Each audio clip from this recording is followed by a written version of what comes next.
Fala aí pessoal, começando mais um vídeo. Dessa vez a gente vai continuar falando sobre a avaliação dentro da fisioterapia respiratória.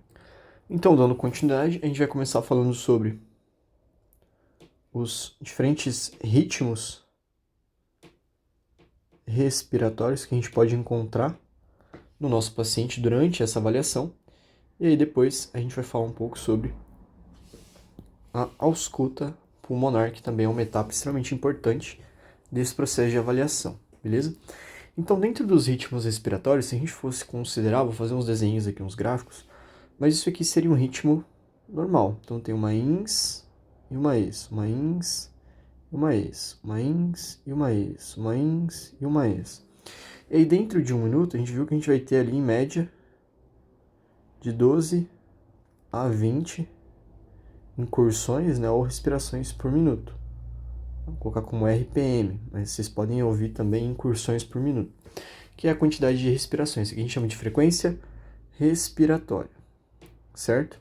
E essa frequência está relacionada com o nosso ritmo.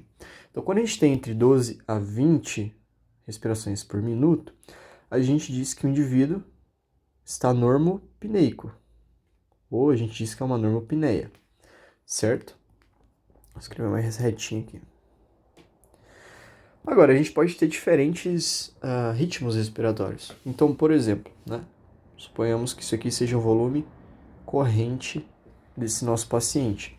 Eu posso ter um paciente que está numa situação onde ele tem um aumento dessa frequência respiratória. Então, ele respira muitas vezes por minuto. Tá? Então, nesse caso aqui, por exemplo, a gente vai ter mais de 20 respirações por minuto. E aí a gente chama isso de taquipneia. Ou seja, ele está tendo um aumento do ritmo respiratório, certo? Aumento ali das respirações por minuto. Isso pode acontecer em algumas situações, como por exemplo pacientes que têm insuficiência aguda do miocárdio, né, que estão passando por um quadro de insuficiência aguda, pacientes em estado de acidose metabólica, né, então eles tendem a hiperventilar, e também pacientes em quadros de ansiedade, né? Então tudo isso são exemplos de pacientes que podem desenvolver uma taquipneia, beleza? Então vamos colocar aqui como exemplo um paciente com ansiedade, começa a hiperventilar, paciente com situação de acidose metabólica, enfim, tentar diminuir aquela situação de hipercapnia, né? Enfim. A gente também tem, a gente chama de dispneia suspirosa, perdão. Então eu tenho lá um paciente que tem uma ventilação normal e aí ele faz alguns inspiros mais profundos. Então, normal e aí inspira, né? Nesse caso, isso é comum, né? Também é fisiológico. Então a gente tem aqui períodos, né, de respiração normal. Então a gente tem períodos ali de respiração com ritmo normal. E aí, em alguns pontos a gente vai ter uma inspiração profunda.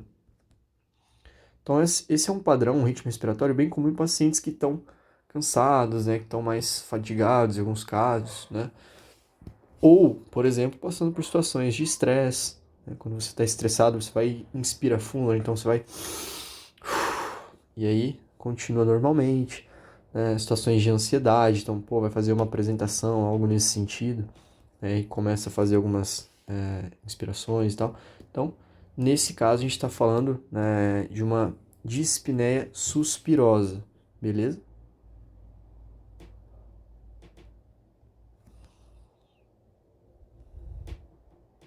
Então, esse é o nome que a gente vai dar para esse quadro, dispneia suspirosa. Em cima ali a gente falou que era taquipneia. A gente também pode ter um paciente que ele tem uma inspiração e uma expiração lenta. Inspiração, expiração lenta. Inspiração, expiração lenta, né? Então, a gente pode ter o que a gente chama de expiração prolongada, que é muito comum em pacientes que têm problemas obstrutivos.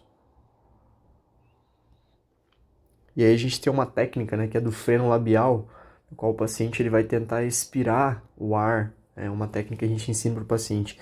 Que tipo de paciente que vai ter essa expiração mais prolongada?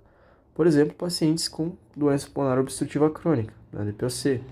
Então, esses pacientes eles têm uma situação de obstrução crônica dessas vias aéreas, e aí eles vão ter uma relação de ins e es de 1:3 ou de 1:4, né? Mais ou menos. O normal, quando a gente pensa, é uma inspiração de 1:2 de expiração. Então, eu inspiro em 1 segundo, expiro em 2. E aí, nesse caso, os pacientes eles vão ter um aumento dessa expiração, beleza? A bradipineia eu nem vou colocar aqui, né? Mas a gente já falou sobre a taquipneia. A bradipineia nada mais é do que vai ser um processo onde eu vou ter uma diminuição, né, dessa frequência respiratória. Então, quando eu tenho uma diminuição, a gente chama de bradipineia, beleza? Vai acontecer, por exemplo, quando a gente está dormindo, né? Ou em algumas situações patológicas, mas geralmente quando a gente está dormindo, a gente tende a ter uma bradipineia. A gente respira de uma forma um pouco mais lenta. E aí a gente tem alguns padrões que eles são mais patológicos, tá? Então, por exemplo, existe um padrão onde a gente tem períodos em fases, né? Que é mais ou menos assim, que é o padrão de Kussmaul. Vou escrever em letra de forma. Esse padrão, né, basicamente a gente não vai entrar em detalhes, mas só para a gente entender que existem padrões respiratórios que são patológicos, né? Então, basicamente, a gente vai ter 4 fases aí, onde a gente vai ter algumas variações, e dentro dessas fases a gente vai ter alguns períodos de apneia, certo? E aí, nesse caso, né, o paciente ele vai fazer aqui uma então ele faz uma inspiração. Aqui em cima ele vai ter um período curto de apneia, depois ele expira, e aqui ele tem mais um período de apneia. Por isso que a gente vai ter em fases, né? Ins, apneia, ex, apneia. Então, é comum, né, o paciente ele apresentar a apneia nessa expressão, nesse tipo respiratório de Kussmaul. Tá? E que tipo de paciente vai ter esse padrão respiratório? Pacientes neurológicos, né? Então, algum paciente que teve uma lesão ali neurológica, que acometeu os sistemas de controle central ali no bulbo, né? Ou uma lesão a nível de córtex, enfim. Existe um outro padrão patológico que também é muito comum em pacientes que têm lesão cerebral difusa, né? Ou pacientes neurológicos, que é um padrão progressivo. A gente tem uma variação desse volume corrente. Então, a gente vai tendo um aumento ali, progressivo, e a diminuição até a apneia. Esse padrão a gente chama de Chine-Stokes, ou Cheyne-Stokes, né? Não sei qual seria a pronúncia correta. Mas, basicamente, esse é um ritmo respiratório, né? Então, também vai ser encontrado, né, um exemplo aqui, em pacientes com lesão neurológica, né, principalmente quando tem uma lesão cerebral difusa. E o que a gente vai observar vai ser uma oscilação frequente ali no volume corrente, né?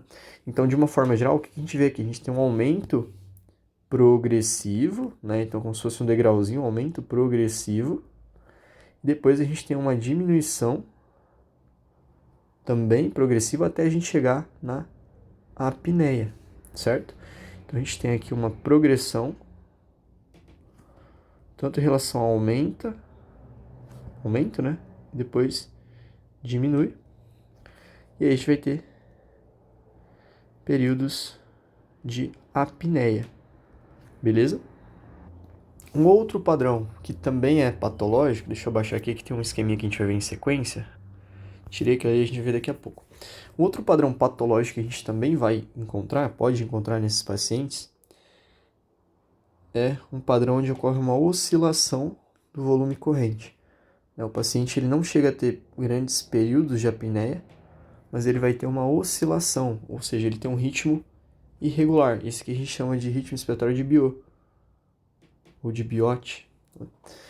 E, de novo, a gente vai encontrar esses ritmos que são mais irregulares, né? Esses ritmos que fogem mais do padrão, em pacientes neurológicos. Por quê? O paciente neurológico, muitas vezes, ele pode ter uma lesão a nível de tronco encefálico, né? Nos centros de controle da respiração no bulbo, ou até mesmo a nível cortical, uma lesão difusa. E aí eles podem apresentar esses quadros ali, né, de ritmo respiratório patológico. Isso aqui nada mais é, né? Esse quadro de Biot, a gente está falando de um ritmo que é irregular. Então a gente vê que não tem ali um padrão. Então eu tenho um volume médio, depois um alto, depois um baixo, depois um médio, um alto. Pode ter períodos de apneia curtos, né? E a gente vai tendo essas oscilações. Então, ritmo irregular com oscilações. E tem também um outro ritmo respiratório, que eu nem vou desenhar, eu vou só falar aqui, só citar ele, a gente chama de gasping. Tá?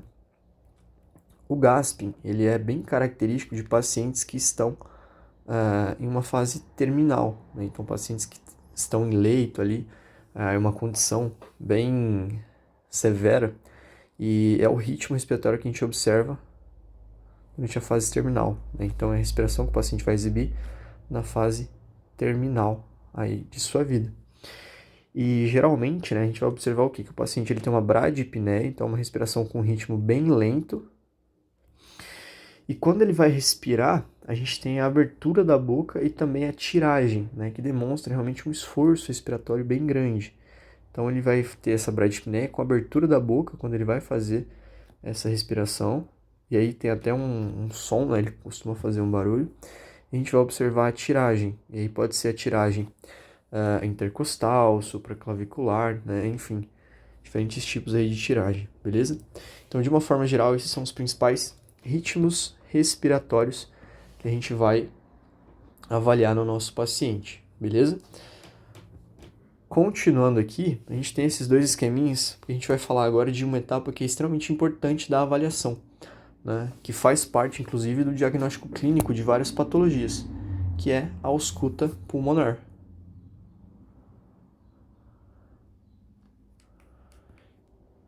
Então, a ausculta pulmonar, ela muitas vezes vai nos dar dicas importantes a respeito da possível patologia que o nosso paciente vai ter. E aí a gente vai correlacionar com o caso clínico dele, com os outros sinais e sintomas que ele apresenta. Então, quando a gente fala da ausculta, né, do que a gente está falando? A gente vai auscultar os sons pulmonares. E a gente vai ver que existem os sons que são fisiológicos e existem alguns sons que são patológicos. A gente vai fazer um esqueminha para dividir eles, certo?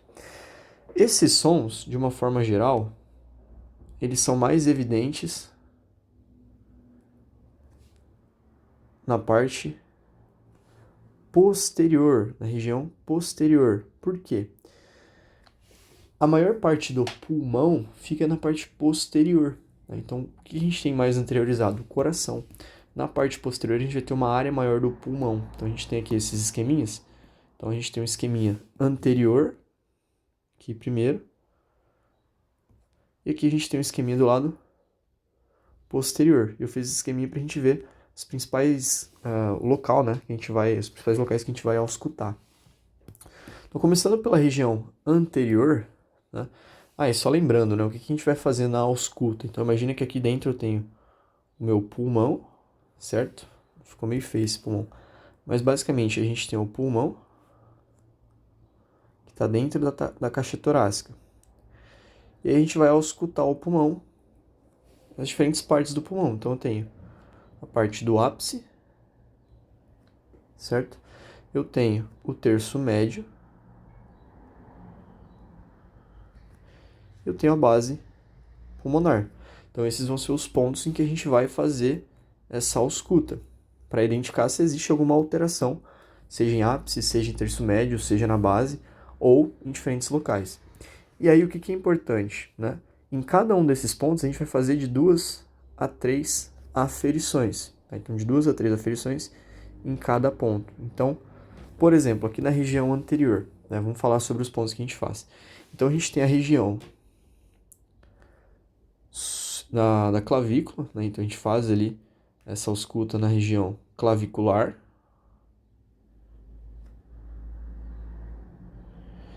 E aí eu vou fazer, por exemplo, mais medial, mais para lateral, né? Eu posso fazer acima, posso fazer abaixo, posso fazer mais para o meio. Então a gente vai fazer essa ausculta em 2 a 3 pontos na região clavicular. Depois a gente vai, né? Lembra que aqui eu vou ter o quê? Eu vou ter o meu externo, né? Que se articula ali com a clavícula. Então a gente vai para a região para external. Então eu vou avaliar a região para external. E eu vou fazer de novo, de 2 a 3 pontos, né? Preciso fazer bilateral, então eu vou fazer os dois lados e vou comparar o som que eu estou escutando dos dois lados. Aqui na região mamária, né? Então nas mulheres você vai elevar o seio ali, empurrar um pouco para o lado para fazer a ausculta próximo às costelas. No homem não precisa, mas essa região aqui que a gente denomina como região mamária. E um pouco mais abaixo, na região lateral aqui do tórax. Então esses vão ser os pontos que a gente vai aferir, que a gente vai ver na parte anterior do tórax, né? Então pensa que o pulmão está aqui dentro, né? A gente tem o ápice ali, e a gente vai ver a parte mais apical, terço médio e a base pulmonar. Na parte posterior, né, os sons pulmonares eles vão estar mais evidentes, e aí a gente vai ver em alguns pontos específicos também. Então a gente tem que lembrar que na parte posterior aqui eu vou ter a escápula, né? A escápula é um osso, então não tem como eu ouvir nada por cima de um osso. A gente tem musculatura, né? Enfim. Então a gente vai fazer essa aferição ao redor da escápula. Então eu tenho essa região supraescapular, então acima da escápula. Aqui não tem um lugar específico, né? A gente vai fazer sempre ao redor da escápula. Então aqui nessa região onde eu tenho os romboides, né? Então entre as escápulas. E na região infraescapular, ou abaixo das escápulas, certo? Até a última costela ali. Então, abaixo da escápula. E aí, de novo, eu vou fazer de 2 a 3 auscultas em cada um desses pontos, tá? E a gente tem que lembrar que o pulmão ele vai estar mais ou menos aqui, né? Então tem ali o ápice, esse aqui vai ser meu pulmão. Então eu vou aferir de novo o ápice, terço médio e a base pulmonar. Agora, o que eu espero escutar, né? Lembrando que em relação aos sons agora, a gente tem os sons que são considerados normais, né, que não indicam nada. Então, a gente sempre precisa comparar, né, os sons entre os dois lados. Então, sempre que a gente vai ouvir um ponto, a gente precisa comparar com o outro lado. Então, a gente sempre vai comparar os lados para ver se um som, por exemplo, ele está diminuído, ele está aumentado. Isso também é importante. A gente sempre vai comparar lados. E aí, esses sons normais, eles vão ser três. Então, a gente tem o som traqueal, certo? Que eu vou escutar quando eu coloco na região da traqueia ali, pescoço, entre as clavículas, né? Então ele é um som bem alto, geralmente, tá? Ele é o som mais alto que a gente vai escutar por conta do diâmetro da traqueia, então a gente tem um grande fluxo ali de ar. Eu tenho o som que a gente chama de broncovesicular. Esse som ele vai ter uma altura média ali, então ele vai ser um som que a gente vai ouvir quando eu faço uma ausculta próxima da região external, certo? Vou colocar de azul aqui nesse esqueminha de cima. Então aqui eu vou ouvir o som traqueal. Nessa região próxima ao externo, o som broncovesicular. E mais abaixo, nesses outros locais, a gente vai ouvir o som pulmonar. O som pulmonar, ele tende a ser um pouco mais baixo, né? E a gente vai ouvir nessas regiões aqui, mamária, infraaxilar, né? Também na região lateral. Essa região lateral também é chamada de infraaxilar, tá? Então região mamária, região infraaxilar. Na parte posterior, a gente vai ouvir o som pulmonar, ou também chamado de murmúrio vesicular. Então a gente vai ver lá, a gente chama de MV, né? Que é o murmúrio vesicular. Então no hospital é muito comum a gente ver nas fichas de evolução, né? Coloca lá MV, enfim, normal, né? Ou MV aumentado, MV abaixo, né? Lobo direito, né? Enfim, lobo superior direito. Então a gente vai ver esse tipo de nomenclatura, beleza?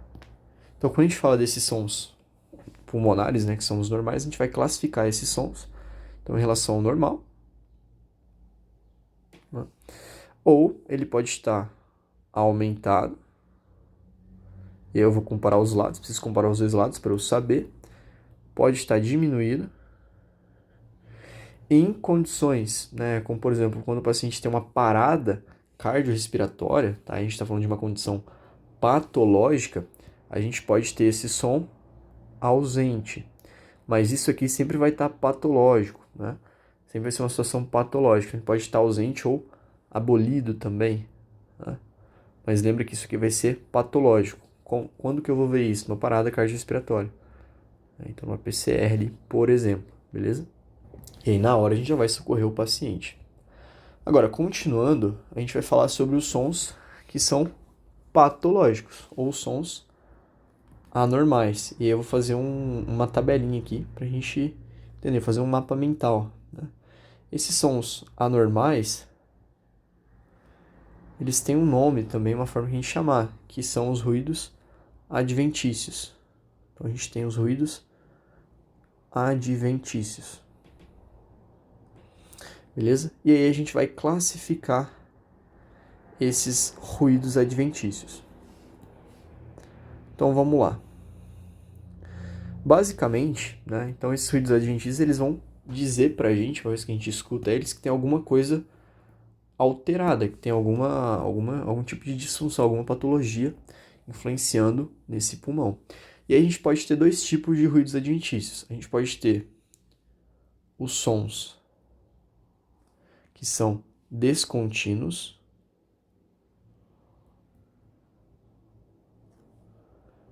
e é uma subclassificação, e a gente pode ter os sons que são contínuos.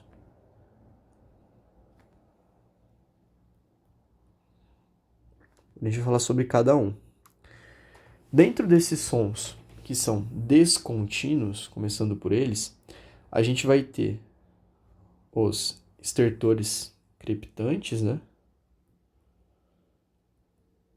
Estertores ou crepitantes, mas geralmente a gente fala estertores crepitantes. E aí a gente tem o estertor crepitante fino e o estertor crepitante grosso, ou também chamado de bolhoso, porque ele vai ter um som parecido com uma bolha estourando, tá?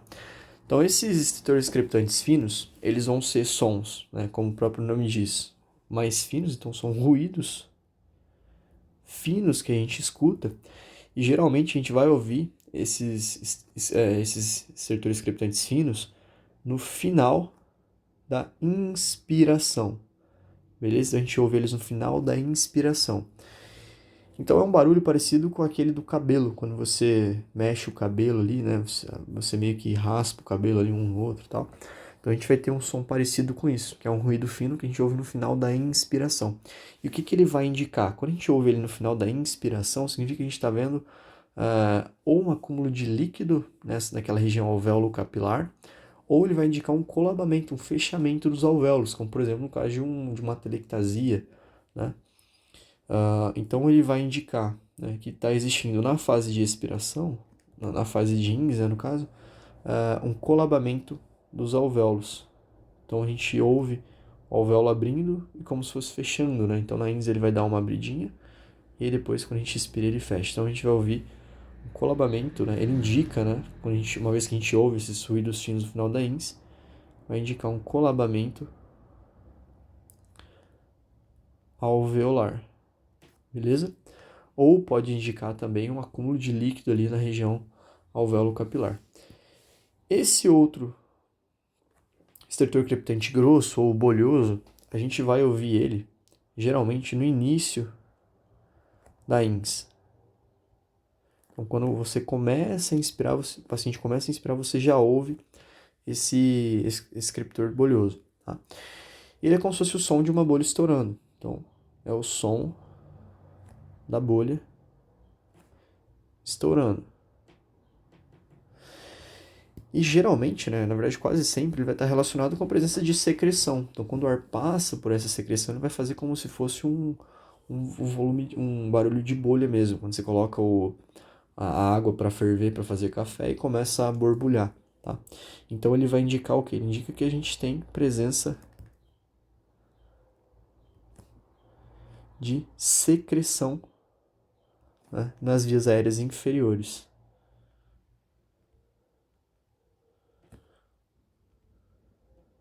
beleza? E além desses estertores crepitantes, dentro desses sons descontínuos, a gente também tem um som do atrito pleural.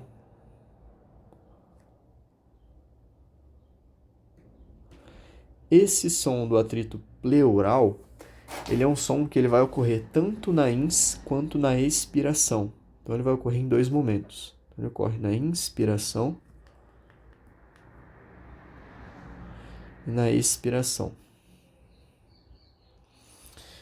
E ele é um som que ele parece um som como se fosse um velcro ali, né? Então ele é um som como se fosse um velcro abrindo, ou quando você esfrega um couro no outro, né? E basicamente esse som aqui ele vai indicar que a gente está tendo um processo de inflamação pleural. Né? Por quê? É como se as pleuras elas estivessem uma raspando na outra. E aí a gente escuta esse som de atrito pleural, beleza? Então quando a gente tem quadros de inflamação entre essas pleuras. Então essa foi a primeira subdivisão que a gente viu, sons descontínuos. Aí a gente vai ter os estertores crepitantes, né, finos, que a gente ouve no final da ins, quando existe um colabamento alveolar, ou acúmulo de líquido ali nos alvéolos. E o grosso, que é aquele bolhoso, né, que a gente vai ouvir geralmente no início da inspiração, ele vai indicar que a gente tem uma presença de secreção nas vias aéreas inferiores. E o atrito pleural ele vai ocorrer tanto na ins quanto na ex, ele parece um barulho de velcro, tá? Deixa eu colocar aqui, então é como se fosse um velcro. E ele vai indicar que existe uma inflamação entre as pleuras, beleza? Dentro dos sons contínuos, a gente vai ter mais 4 subclassificações. Então a gente vai ter, dentro dos sons contínuos, o sopro. E quando a gente fala do sopro, a gente está falando do som do ar entrando e saindo, tá? Então, geralmente, esse som é um som normal ali, do ar entrando e saindo, mas ele está relacionado com um aumento ali, um excesso de ar. Então, não mais é do que o som do ar entrando e saindo, certo? Geralmente, a gente tende a ouvir o sopro mais na inspiração e ele vai ser ouvido na base. Então, é como se a gente tivesse um som pulmonar aumentado. Tá? Então ele é um som aumentado ali na base. E esses sopros geralmente eles vão ocorrer em áreas onde a gente tem uma alta ventilação e não tem perfusão. Né? Então ele indica que eu tenho muito ar ali dentro daquele alvéolo. Beleza? Basicamente vai ser isso. Além do sopro, a gente vai ter outros 3 sons que são mais importantes. Né? Então a gente tem os estridores, ou estridor. Esse estridor a gente vai ouvir tanto na ins quanto na ex. Certo? Ele é um som alto e bem áspero. Então ele é um som alto e áspero. Quando que a gente vai ouvir esse som estridor? Geralmente quando o paciente ele tem um acúmulo grande de secreção, então em casos de acúmulo de secreção, ou quando o paciente ele broncoaspira alguma coisa. Então em caso de broncoaspiração também. Então quando eu vou fazer a ausculta, a gente vai ouvir um som alto e áspero, que são esses estridores. A gente também vai ter os roncos. E aí os roncos, eles são extremamente característicos, né, de acúmulo de secreção. Então a gente vai ouvir eles. A gente pode ouvir já na região da traqueia ou nos brônquios ali. Geralmente eles estão relacionados à secreção acumulada nesses locais, né? Então acúmulo de secreção nas vias maiores ali, certo? E aí a gente vai ouvir tanto na ins quanto na ex, né? Então, esses roncos é o famoso chiado no peito, né? O sibilo também a gente ouve como chiado no peito, mas ele é um som de ronco mesmo, né? Então você escuta um som como se o paciente estivesse roncando ali. Então, um som de ronco. E aí ele vai indicar o quê? Que a gente tem a presença ali, um acúmulo de secreção nessas vias maiores, beleza? Na traqueia e nos brônquios. E aí, por fim, para a gente fechar esse som contínuo, a gente vai ter os sibilos. Talvez sejam alguns dos mais comuns, né? Então, os sibilos, eles são sons bem agudos e altos. Então, eles são agudos, vou escrever de azul, né? Eles são sons agudos e altos, certo? É aquele chiado que o paciente vai relatar. E geralmente ele vai ser um som parecido com o assovio ou o miado do gato, né? Então, quando a gente vai ouvir, parece que o paciente está miando, né? Então, o miado do gato ou um assovio. Então, é um som mais... um som bem agudo e um pouco mais alto também, tá? Então, parece com um assovio. Em que caso que a gente vai ver, tá? Geralmente em paciente asmático, tá? E aí a gente vai ter duas situações. Então, é muito comum a gente ver isso em paciente com asma. E a gente pode ouvir esses sibilos em duas situações, na inspiração ou na expiração. Só que ele vai ter origens diferentes. Quando a gente ouve os sibilos na inspiração, significa, né, que a gente tem um acúmulo de secreção, que é algo característico da asma. Quando a gente escuta esses sibilos mais presentes na expiração, significa que a gente está tendo episódios de broncoespasmo, certo? Então eles auxiliam a gente a identificar se o paciente ele está tendo um quadro de broncoespasmo ou não. Então como é que a gente faz, por exemplo, para realmente testar, né, se está relacionado a acúmulo de secreção? Então eu peço para o paciente, né, tossir, então eu falo para ele, ó, tosse. Então eu provoco uma tosse e aí eu vou ver se muda, né, esse barulho. Então eu peço para o paciente tossir. Quando ele tosse, lembra que a tosse ela serve para fazer a depuração do muco. Então ele vai movimentar toda aquela secreção. E aí quando eu vou fazer a ausculta no mesmo local, o som ele vai ter que ser diferente. Beleza? Então eu vejo se o som ele muda. Mas de forma geral, quando a gente escuta sibilo, né, na inspiração, no paciente que tem asma, né, a gente vai olhar o quadro dele. A gente vê que na inspiração ele tem esses sibilos, pode indicar um acúmulo de secreção, na expiração pode indicar que ele está tendo um episódio de broncoespasmo, beleza? Bom, e agora, para a gente descrever esses sons, né, uma coisa que é importante é a hora da descrição. Então, uma vez que a gente ouviu esses sons, a gente precisa descrever eles na ficha de evolução, né, de uma forma correta. Então, a primeira coisa que a gente vai fazer é em relação ao som pulmonar. Então, a gente vai ouvir o som pulmonar, a gente vai ver se ele está presente ou não. Preciso colocar, então, som pulmonar presente, ou aumentado, ou diminuído, né? Ou não. Então, a primeira coisa que eu vou fazer é ver se está presente ou não. Se estiver presente, eu posso colocar só som pulmonar, né? Ou MV, murmúrio vesicular, e aí eu coloco o positivo, beleza? E aí a gente vai classificar esse som pulmonar. Isso aqui é a primeira coisa, né?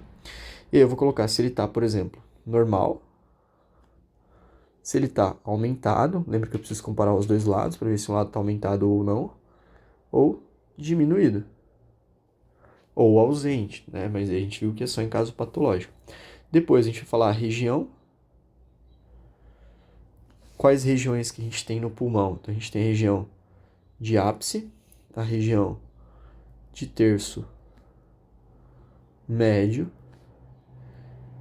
e base. A gente vai falar, por exemplo, som pulmonar aumentado em terço médio direito, né? Então a gente falou a região. Depois a gente vai falar se existe algum som adventício, né, ou algum ruído adventício, né? E aí eu preciso colocar se tem ou não, então a presença de ruído adventício, sim ou não. Aí a gente vai especificar o tipo de ruído. E aí a gente tem toda essa classificação, então lembra que eu posso ter entre os ruídos descontínuos ou os contínuos, tá? E a gente vai classificar, vamos supor que o paciente tem, por exemplo, um paciente asmático está apresentando sibilos, né? Então, o tipo de ruído, o paciente apresenta sibilos. E aí eu vou colocar a região.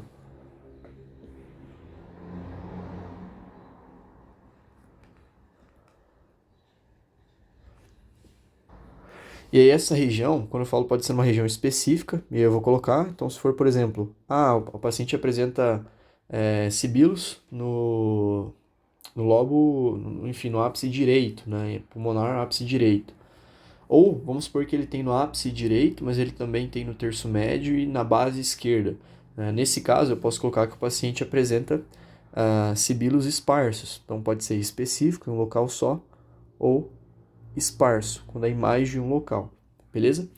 Então, basicamente, esses são os passos que a gente precisa seguir na hora que a gente vai preencher, né, ali uma ficha, uma evolução, colocando esses termos da ausculta pulmonar, beleza? Então essa é a descrição correta, a forma correta de a gente escrever na ficha para que outros profissionais, né, também consigam entender o que a gente está querendo descrever, beleza?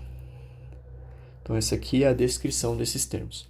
E a gente vai encerrar esse vídeo por aqui, então, só relembrando um pouco do que a gente falou um pouco sobre, a gente continuou falando sobre avaliação, então os ritmos respiratórios, que são, né, mais comuns aí nesses pacientes, e a gente falou sobre a ausculta pulmonar, então a importância da ausculta, da gente correlacionar ela com o caso clínico do nosso paciente, os principais pontos ali, tanto na parte anterior quanto posterior, os sons normais que a gente espera encontrar no pulmão, e a gente sabe que esses sons normais eles podem estar aumentados ou diminuídos em condições patológicas ausentes, né? Depois a gente viu os ruídos adventícios, que são aqueles sons encontrados quando a gente tem algum tipo de patologia, então aqui são quadros, a gente vai encontrar esses sons em quadros patológicos. E aí a gente pode ter os sons que são descontínuos, como os estertores crepitantes finos e grossos ou bolhoso, e o atrito pleural, e os sons contínuos, o sopro, o estridor, roncos e os sibilos, beleza? Então eu vou encerrar esse vídeo por aqui, espero que tenha te ajudado e até o próximo vídeo. Valeu e até mais!